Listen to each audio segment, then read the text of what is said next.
नमस्कार, आपका स्वागत है हमारे टॉक शो रूबरू में। मैं हूँ नेहा चौहान और आज हम मौजूद हैं शशांक गौतम सर के साथ, जो कि एक टैलेंटेड क्लासिकल वोकलिस्ट हैं, एक एक्सपीरियंस एजुकेटर हैं म्यूज़िक में। सर ने अपनी पढ़ाई इंदिरा कला संगीत विश्वविद्यालय से की है और अब वो एएफटी में असिस्टेंट प्रोफेसर के रूप में काम कर रहे हैं। आज हम उनसे क्लासिकल म्यूज़िक के बारे में थोड़ा विस्तार से जानेंगे और समझेंगे। सर, मैं आपका बहुत-बहुत स्वागत करती हूँ हमारे शो में। बहुत-बहुत धन्यवाद।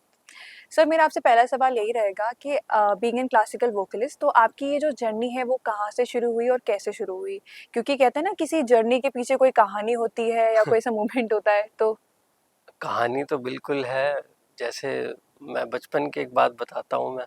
और म्यूज़िक भी मुझे लगता है वहीं से मेरी लाइफ में आया। जी। बचपन में टीवी तो सभी के घर में होता है, उसमें भजन मेरी माता सुनती थी, माताजी सुनती थी, तो मैं डब्बे रख के उन्हें बजाया करता था। अच्छा। तो मेरे फादर मदर देखते थे, भाई इसका रुझान है संगीत में। तो थोड़ा बड़ा हुआ तो उन्होंने मेरे लिए एक कोंगो ला के दिया मुझे, कि चलो ये कोंगो सिखाएंगे इसे। और मैंने वो बखूबी बहुत अच्छी तरीके से सीखा भी। जी। मैंने 1 साल तो सीखा ही। मुझे तो एक ये वेस्टर्न इंस्ट्रूमेंट कहते हैं, वैसे हमारे बॉलीवुड में बहुत बजता है। उसके बाद कुछ सालों बाद जैसे बोर्ड्स आए, तो उसमें मेरा म्यूज़िक बंद हो गया। जी। तो बीच बीच में मेरे मामा जी आया करते थे मेरे घर, वो कीबोर्ड प्लेयर भी थे। तो मुझे लगता है उन्होंने भी थोड़ा मेरे अंदर बीज डाला संगीत का। तो वो आते थे, कुछ ना कुछ मुझे म्यूज़िक की टिप्स देते थे कि भैया ऐसे 3 ताल होती है, 16 मात्रा होती है और ये सब चीज़ें। तो उनका एक दोस्त था, दोस्त थे मेरे, तो पहले गुरु ही समझिए जी। ने। तो उन्होंने तबला सिखाया मुझे, मेरे फादर ने मेरे लिए तबला ला कर दिया। तो वो तबला मैंने उनसे सीखा, अपना हाथ का रख रखाव, स्टार्टिंग का बिगनेस तबला जो बोलते हैं। तो मैंने 12th तक ये मेरे अंदर म्यूज़िक का बिल्कुल मेरे अंदर जुनून सवार था कि भैया म्यूज़िक म्यूज़िक में ही जाना है। वैसे मैं कॉमर्स साइड से ही पढ़ा हुआ हूँ, जी। मगर मेरा मन था कि मैं म्यूज़िक ही करूँ। पेरेंट्स को डाउट था कि भाई म्यूज़िक में, हर फैमिली को होता है कि म्यूज़िक को, मगर ऐसा नहीं है। संगीत में बहुत सारी अपॉर्चुनिटीज़ हैं बच्चों के लिए, इतना हुँ। कॉलेजेस स्कूल में बहुत सारी चीज़ें हैं। तो मुझे मेरे फादर ने तबला ला कर दे दिया और मेरी तालीम स्टार्ट हुई। तो फिर मेरे 12th बोर्ड थे, मैंने 2 साल वो बंद कर दिया 11th-12th में। जी। तो 12th के बाद अब सोच में पड़ गए भी ये करेंगे क्या अब आफ्टर 12th। तो मैं गुरु ढूंढ रहा था। मैं गाज़ियाबाद से हूँ और हुँ। वहाँ तो एक ही नाम है, पंडित हरिदत्त शर्मा, वो मेरे गुरु रहे। और उन्हीं का बहुत बड़ा योगदान है मेरी लाइफ में। जी। उनका बहुत बड़ा हाथ है मुझे आगे बढ़ाने में, यहाँ तक कि मेरी पढ़ाई करवाने में। उनसे मैं मिला, उन्होंने सही सलाह दी। एक्चुअली संगीत क्षेत्र एक ऐसा है, यहाँ पर कोई अच्छी सलाह देता ही नहीं है। क्यों सर? मीडिया लाइन, मुझे ऐसा लगता है कि कोई सही रास्ता आपको दिखा नहीं सकता। ये खैर ये तो एक अलग टॉपिक है। हुँ। तो मैं गुरुजी से मिला और वहाँ बातचीत हमारी हुई। और मैं वहाँ तबला सीखने गया था, तो रिदम में मेरा इंटरेस्ट था। तो गुरुजी ने कहा कि भाई तबला नहीं, तुम गाना सीखो। हुँ। तो उन्होंने बिल्कुल लाइन ही मेरी चेंज कर दी। जी। तो गाना गाना तो मुझे पसंद था। उस ज़माने में जी टीवी पे सारेगामापा आता था। हुँ। तो कभी मैं भी सोचा यार, सोनू निगम को देखकर, वो एंकरिंग करते थे, वो गाते भी थे। तो मैंने गाना अपना स्टार्ट कर दिया, वहीं से मेरा पढ़ाई भी होती रही। अच्छा, एक ख़ास बात ये है, ये बहुत कम लोगों को मौके मिलते हैं गुरु की सेवा करके संगीत सीखने का। बिल्कुल। ये आज तक किसी को नहीं पता, और मैं इस चैनल के माध्यम से बताता हूँ कि मैं वहाँ बिना फीस दिए, मेरे गुरुजी ने मुझसे कोई फीस नहीं ली, कोई एग्ज़ाम फीस नहीं ली, मुझे वहाँ फ्री में सिखाया, यहाँ तक कि मेरी पढ़ाई फ्री में करवाई। उनका बड़ा योगदान रहा है, वो मेरे जी। लिए भगवान स्वरूप है मेरे लिए। पंडित हरिदत्त शर्मा उनका नाम है। तो बस आगे बढ़ता रहा, उनका आशीर्वाद रहा। और तो ग्रेजुएशन जब मैं कर रहा था म्यूज़िक में, तो उन्होंने मेरी जॉब लगवा दी। जी। तो वहाँ से ही मेरा पढ़ाई में भी, पढ़ाने में भी, बच्चों को जैसे पढ़ाया कैसे जाता है और बच्चों को संगीत, तो वो मेरा इंटरेस्ट था, बच्चों को भी सिखाया जाए। तो आज मैं यहाँ पहुँच गया हूँ एएफटी में, और यहाँ बड़ा मज़ा आ रहा है बच्चों को नई नई चीज़ें सिखाने में। बस ये मेरी जर्नी रही है, फिर संगीत जुड़ता ही चला गया। काफ़ी इंस्पायरिंग और काफ़ी कहते हैं ना कि ये बहुत अच्छी आपकी एक जर्नी रही है गुरु की। जैसे आपने गुरु की बात करी, तो जैसे हम किसी भी क्लासिकल म्यूज़िक कंपोज़र या किसी आर्टिस्ट से बात करते हैं, तो हमेशा वो घराने मेंशन करते हैं। तो आप बता सकते हैं घराना होता क्या है और आप कौन से घराने से थे? हाँ, मेरे गुरुजी ये अपना किराना घराने से बिलोंग करते हैं, जी। और उनके गुरुजी पंडित जगदीश मोहन जी हैं। वो बहुत अच्छे वोकलिस्ट थे। वो गंधर्व संगीत महाविद्यालय में वो टीचर थे, आईटीओ पे जो है। और मैं भी किराना घराने से बिलोंग करता हूँ, क्योंकि मेरे गुरुजी। और घराने की बात करी जाए, घराना होता क्या है? घराना जैसे कोई 5 पीढ़ी एक जगह पर रह के संगीत सिखा दे तो उसे घराना कहलाया जाता है। जैसे मैं एक जगह पर रहता हूँ गाजियाबाद में, 5 से 10 साल 10 पीढ़ी मेरी अगर वहाँ उसने संगीत सिखा दिया तो वो घराना कहलाया, वो घराना बन जाता है। पुराने ज़माने में जैसे राजा मुगल काल था, जी। तो एक काल ऐसा आया जहाँ संगीत बिल्कुल बंद कर दिया गया था। तो संगीतकार जो थे वो अलग अलग जगहों पे चले गए। कोई कलकत्ता चला गया, कोई आगरा, कोई लखनऊ, कोई जयपुर। कोई जयपुर। तो वहाँ पर क्या हुआ, अलग अलग जगहों पर रहकर उनकी पीढ़ी दर पीढ़ी बढ़ती रही और वो घराना कहलाया गया। या जैसे पंजाब घराना हुआ, पटियाला घराना हुआ, बनारस घराना हुआ, दिल्ली घराना हुआ। तो ऐसे बना ये घराने इतने हमारे निकले। हर घराने की विशेषताएं होती हैं। जैसे किराने घराने की मैं बात कर दूं, ये लोग आलाप में ज़्यादा फोकस करते हैं, आलापदारी चीज़ों में। ऐसे ही तबले में भी, मैं तबला भी बजाता हूँ, तबले में भी अलग घराने होते हैं, उसका भी चलन अलग होता है। तो ऐसे ही घराने बनते हैं। और अगर हम क्लासिकल म्यूज़िक की बात करें, तो आप अभी टीचर असिस्टेंट प्रोफेसर हैं एएफटी में, तो बच्चों को पढ़ाने का जो एक्सपीरियंस है वो कैसा रहता है? क्योंकि आज के टाइम पे जैसे जेन ज़ी जनरेशन की हम बात करें, तो उनको थोड़ा-सा जो फ़ोकस स्पैन जो होता है ना, थोड़ा-सा कम रहता है कि 30 सेकंड देख लिया फिर एकदम हो जाना, और म्यूज़िक को स्पेशली क्लासिकल म्यूज़िक को समझने के लिए थोड़ा पेशेंस चाहिए। तो हाँ, आप क्या कहना चाहेंगे? आपने पेशेंस की बात करी। पेशेंस तो आजकल तो मुझे लगता नहीं है किसी में भी? आजकल। हाँ, उन्हें तरीके से समझाया जाए तो वो काफ़ी कुछ अच्छा कर सकते हैं। हमसे भी ज़्यादा उनके अंदर आगे बढ़ने की इच्छा भी है, मगर जल्दबाजी भी है। यहाँ उन्हें पेशेंस दिखाना पड़ेगा। और मेरे गुरुजी कहते थे, रियाज़ है तो राज है। तो रियाज़ करिए और आगे बढ़िए। बस बच्चों से ये सिखाने में ये कि वो जल्दी बहुत करते हैं, और घर पर टाइम दें और रियाज़ करें तो ज़्यादा अच्छा है। तो बस। और आजकल पेरेंट्स भी समझने लगे हैं संगीत में कि बच्चों को आगे बढ़ाया जाए। बहुत सारी चीज़ें टीवीज़ पे इतने कार्यक्रम आने लगे हैं। इंडियाज़ गॉट टैलेंट है, इंडियन आइडल है, सारेगामापा तो बहुत पुराना है, और बहुत सारी चीज़ें आने लगी, कॉम्पिटिशन्स आने लगे हैं। जी। और यहाँ तक कि नौकरियाँ इसमें हैं अब तो इसलिए बच्चों को पेरेंट्स बढ़ाते हैं कि भाई संगीत कर सकते हैं। हाँ, पेशेंस बच्चों को रखना पड़ेगा, बस यही मैं कहना चाहता हूँ। इंडियन क्लासिकल म्यूज़िक में खासकर से पेशेंस रखना पड़ेगा।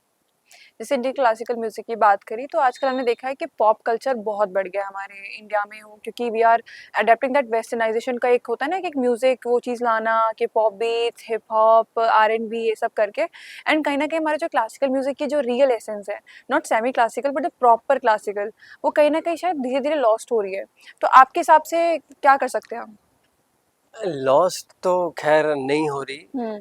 देखा जाए तो अगर डीपली हम जाएं तो बहुत बच्चे सीख रहे हैं, अच्छा सीख रहे हैं। बहुत सारे स्कूल्स हैं, और यहाँ तक कि विदेशी लोग आकर हिंदुस्तान में गाना सीख रहे हैं, Indian classical music, Kathak dance सीख रहे हैं, तबला सीख रहे हैं। मेरे गुरुजी के ही इतने बाहर के शिष्य हैं, वो सीख रहे हैं आके। तो ऐसा तो खैर नहीं है कि संगीत इंडियन क्लासिकल म्यूज़िक ख़त्म हो जाएगा। हाँ, पॉप की बात करी जाए तो 1980 में बप्पी लहरी जी बहुत सारे बड़े म्यूज़िक डायरेक्टर हैं, जी। तो पॉप म्यूज़िक वो लाए। तो उनके गानों में पॉप दिखता था। I am a disco dancer, आपने गाना सुना जी। होगा। तो ऐसे ही उनके उनके संगीत में पॉप दिखता था, थोड़ा पॉपली वो गाना लाए। तो कहीं ना कहीं गलती तो नहीं कहेंगे, मगर हाँ, इसमें दूसरी बात भी जुड़ती है। भाई जहाँ पैसा भी आजकल के टाइम में आपको पता ही है, डिमांड पैसा है तो सब कुछ है, पैसा है तो खाना भी है, तो कमाना खाना भी पड़ेगा। बिल्कुल। तो कुछ बच्चे इस वजह से भी कि भाई इंडियन क्लासिकल कब तक, सारे काम आप थोड़ा शॉर्टकट रास्ता, मुझे तो ये शॉर्टकट रास्ता ही लगता है, ये मेरा मानना है। जी। तो हाँ, इंडियन क्लासिकल कभी ख़त्म नहीं होगा, ऐसी बात तो नहीं है। तो अगर जैसे आपने बताया कि इंडियन क्लासिकल कभी ख़त्म नहीं होगा, अभी हम अगर आफ्ट की बात करें तो एएफटी में से हम क्या बच्चों को एक्सपोज़र प्रोवाइड करा रहे हैं जिससे वो क्लासिकल म्यूज़िक के बारे में थोड़ा और अच्छे से समझें, हर एक इंस्ट्रूमेंट्स को सीखें उस चीज़ के बारे में, तो आप क्या-क्या प्रोवाइड करा रहा हमने अपने कोर्सेज़ में हर हर हर 1 महीने में एक इवेंट होता है। है? इंडियन क्लासिकल म्यूज़िक के ज़्यादा इवेंट होते हैं, और गज़लें महफ़िल हम एक प्रोग्राम करते हैं, जी, जिसमें मेनली जो क्लासिकल सीखा होगा वही गज़ल गा सकता है। बिल्कुल। वो बहुत अच्छा हमारा इवेंट जाता है, बहुत सारे बच्चे उसमें पार्टिसिपेट करते हैं। ऐसा हम कह ही नहीं सकते कि पॉप से, जितना वो पॉप के बच्चे भी आकर सुनते हैं, वो लास्ट में उनसे लिया जाता है कि भाई कैसा लगता है आपको गज़लें? गज़लें सुनना उन्हें अच्छा लगता है। यहाँ तक कि पॉप भी कर रहे हैं, मगर वो इंडियन क्लासिकल भी सुनते हैं। और लाइट म्यूज़िक इवेंट होता है जिसमें बॉलीवुड के सारे गाने होते हैं। हर महीने इवेंट होता है, श्रद्धांजलि देते हैं हम, जो जिनका डेथ एनिवर्सरी है सिंगर्स की, डायरेक्टर्स की, तो उनका हम बर्थडे सेलिब्रेट करते हैं और श्रद्धांजलि उन्हें देते हैं। इसके ऊपर भी इवेंट है। और बॉलीवुड रफ़ी साहब के ऊपर भी हमने एक इवेंट करते हैं हम हर साल। तो इंडियन क्लासिकल के इवेंट होते हैं हमारे। एक मेन जो इंडियन क्लासिकल म्यूज़िक का इवेंट है, जिसमें राग गाते हैं, वो भी एक हमने इवेंट करा जी। है स्टार्ट। तो ऐसा नहीं है, बच्चे पार्टिसिपेट करते हैं। और अगर हम म्यूज़िक प्रोजेक्ट्स की बात करें तो ऐसे कौन-कौन से म्यूज़िक प्रोजेक्ट्स हैं जैसे लाइक होता है ना ड्रीम म्यूज़िक प्रोजेक्ट आपका जो आप फ्यूचर में करना चाहेंगे या फिर एएफटी बच्चों को आप ऐसा सपोर्ट करेंगे उस चीज़ के लिए, ऐसा कोई प्रोजेक्ट हो तो? प्रोजेक्ट वैसे तो खुद ही बच्चे इतने टैलेंटेड है, इतने सारे प्रोजेक्ट उनके आ चुके हैं बच्चों जी। के मार्केट में, बहुत सारे में तो खुशी होती है हमें बाद में पता चल जाए, अरे भाई उसने जो जहाँ यहाँ से बच्चे जा भी चुके हैं वो भी इतना अच्छा मार्केट में मुंबई में भी काम कर रहे हैं, इतना प्रोजेक्ट आ चुके हैं इनके भी, खुशी होती है। हाँ, बाकी जो यहाँ पर बच्चे पढ़ रहे हैं वो आगे बढ़ना चाह रहे हैं, तो उनको हम प्रोवाइड करते हैं, जैसे वीडियोस बनाना, डीओपी, कैमरामैन सारे प्रोवाइड करते हैं उन्हें, मतलब साथ देते हैं उनका कि वो आगे बढ़े और मार्केट में उनका काम दिखे। यानी कि एएफटी प्रॉपर इक्विपमेंट्स के साथ में एक एक्सपोज़र बिल्कुल, प्रोवाइड बिल्कुल, कराते हैं। बिल्कुल। ओके। एंड अगर थोड़ा-सा एक इंटरेस्टिंग क्वेश्चन ये पूछना बनता रहेगा कि being an music educator and also an vocalist, तो आपके हिसाब से क्लासिकल संगीत की एक परिभाषा आपके अकॉर्डिंग क्या होगी? भई सुकून होगी मेरे कहने से सुकून। तो। बहुत खूबसूरत अगर तरीके से आपने बताया। अगर देखिए, एक बार मैं एक किस्सा सुनाता हूँ, मैं गया था ये देहरादून से ऊपर धनौल्टी है, जी हाँ। तो मैं वहाँ गया, तो गाड़ी में मुझे मोशन प्रॉब्लम है, इतना गोल-गोल घूमना और ये सब, तो वहाँ मैं जाकर अपने रूम में लेट गया और मैंने वहाँ पंडित रविशंकर जी का सितार चलाया जी। और मैं उसे सुन के 1 घंटा सुना मैंने, और मैं बिल्कुल फिट हो गया। तो इंडियन क्लासिकल म्यूज़िक की शक्ति ये है, जो कि पॉप में भी नहीं मिलेगी। जी। तो ये मैं मानता हूँ। हाँ, देखा जाए तो सब लोगों को पता है, गायन वादन नृत्य से संगीत बनता है जुड़ के, और बस जो कान को प्रिय लगे धुन वो संगीत है। और जैसे कि अगर हम टेक्नोलॉजी की बात करें सर, तो एआई के हर एक सेक्टर में बात होती है। चैट जीपीटी हो गई, एआई हो गई, जो नई टेक्नोलॉजीज़ आ रही हैं। तो आपको क्या लगता है कि हम जो एआई का जो टूल है, उसको हम किस तरीके से क्लासिकल म्यूज़िक में यूज़ कर सकते हैं? Because technology is the future, right? तो उसको हम कैसे यूज़ कर पाएँगे? इसमें 2 चीज़ें हैं, टेक्नोलॉजी आ गई है, अच्छी बात है। यूज़ वहाँ हुँ। होना चाहिए जहाँ उसकी ज़रूरत हो, वरना वो एक भाव, एक फ़ील वो ख़त्म कर देता है वो हुँ। चीज़। ये मैंने खुद देखा है, खुद ये चीज़ जैसे एक प्रोजेक्ट था, उसमें मैंने एआई से, हमारे फैकल्टी हैं प्रोडक्शन में, उनसे एग्जाम्पल के तौर पे वो हमने चीज़ देखी, हुँ। तो फ़ील बिल्कुल ख़त्म था। उसमें मज़ा ही नहीं आया सुनने में। एक राग ही हमने रिकॉर्ड करा था, हुँ। बहुत सिंपल राग है, राग भोपाली, तो वो हमने रिकॉर्ड करा था, फ़ील बिल्कुल गायब था। वो जो अंदर दिल से निकलता है वो तो अलग ही बिल्कुल। चीज़ है। जो अच्छे सुनकार हैं वो कभी एआई की चीज़ों को सुनेंगे ही नहीं, तो यहाँ पर चीज़ ख़त्म भी नहीं होगी। और अगर बच्चों की बात करें जो कि आजकल होता है ना कि उन्हें एक इंस्टेंट म्यूज़िक बनाने के लिए तो वो उसकी हेल्प लेते हैं और एक वो चीज़ करते हैं। मैं ये मैसेज ही देना चाहूँगा बच्चों को कि जल्दबाजी का चक्कर तो बड़ा बेकार ही होता है, और लंबी रेस का घोड़ा बनिए, तो डीपली काम करिए, ऊपर से नहीं। तो सर हम जैसे कि अगर बात करें हमारी यंग जनरेशन की, हम उनको कैसे अपने जो इतने सारे हमारे पास कल्चर्स हैं, इतने सारे फ़ोक म्यूज़िक हैं, कितने सारे अलग-अलग स्टेट्स के म्यूज़िक होती है हमारे पास, इतनी सारी धरोहर है क्लासिकल म्यूज़िक में, तब भी वो बाहर की side pop culture I mean this that is not bad, वो गलत चीज़ नहीं है, पर अपने पास जब इतनी सारी धरोहर है, अगर हम उसको ही समझेंगे, जानेंगे और सीखेंगे, क्योंकि क्लासिकल म्यूज़िक हर किसी को पसंद है, क्लासिकल म्यूज़िक हो गया सब, तो उसके बारे में आप क्या कहना चाहेंगे? देखिए, इसमें तो एक बात और जोड़ूंगा मैं, पेरेंट्स का बड़ा एक हाथ है इसमें। जी। बच्चा पैदा होता है, कोई पंजाबी परिवार में है, कोई गुजराती परिवार में है, कोई कुमावनी गढ़वाल हुँ, से, कोई यूपी से है, सब जगह का फोक तो अलग ही है। तो आजकल पेरेंट्स ही दूर हो रहे हैं बच्चे, तो हुँ, बच्चे सीखेंगे कहाँ से कि ये हमारा फोक था। सही बात है। तो ये रिस्पॉन्सिबिलिटी पेरेंट्स की भी बनती है कि वो फोक को भी जनवाए बच्चों को कि भैया ये हमारा फोक है, हुँ, इसकी ये खूबसूरती है। अब जैसे गांव में देखे, गांव में शादियां होती हैं, फोक गाया जाता है, माताएं बहनें हमारी जी। बैठ के भजन वगैरह गाती हैं, गीत कह लीजिए। तो एक अलग अलग बहुत अच्छे अच्छे, हमारे कश्मीर में एक अलग फोक है। हुँ, तो इसमें तो पेरेंट्स को थोड़ी हेल्प करनी पड़ेगी कि बच्चों को भी बताएं, उन्हें बताएं कि फोक कैसे होता है, हमारा पंजाबी फोक कैसे है, या हमारा डांस का फोक कैसे है, अलग अलग फोक जो भी हैं। और सर आने वाले सालों में क्लासिकल म्यूज़िक का फ्यूचर कैसा रहेगा? क्लासिकल म्यूज़िक का जी, बहुत अच्छा है, उसे मैं गलत मान ही नहीं सकता, जी, क्योंकि बहुत स्कूल्स हैं बाहर, यहाँ तक कि बाहर इंडियन लोगों ने बाहर खोला हुआ है अपने इंस्टीट्यूट्स। और कलकत्ते में है अजय चक्रवर्ती जी का, वहाँ बहुत अच्छे बच्चे पढ़ रहे हैं, अच्छा इंडियन क्लासिकल कर रहे हैं, आगे अच्छा है संगीत का क्षेत्र, इंडियन क्लासिकल का नीचे नहीं गिर सकता कभी। जी सर। और बीइंग एन टीचर आपके साथ कभी ऐसे कोई इंसिडेंट हुआ है किसी स्टूडेंट के साथ में कि होता है ना कि आपको लगता था कि आपसे आपने या तो कोई सीख ली हो उस चीज़ को देखकर या कुछ भी ऐसी कोई स्टोरी हो दैट जो जिसने आपको इंस्पायर किया हो, ऐसा कुछ? इंसिडेंट तो ऐसा मुझे, मेरे साथ तो खैर ऐसा नहीं है, और है भी तो अभी याद फिलहाल में मुझे नहीं आ रहा। बाकी बच्चे अच्छा कर रहे हैं, संगीत अच्छा गा बजा रहे हैं, आगे बढ़ रहे हैं बस।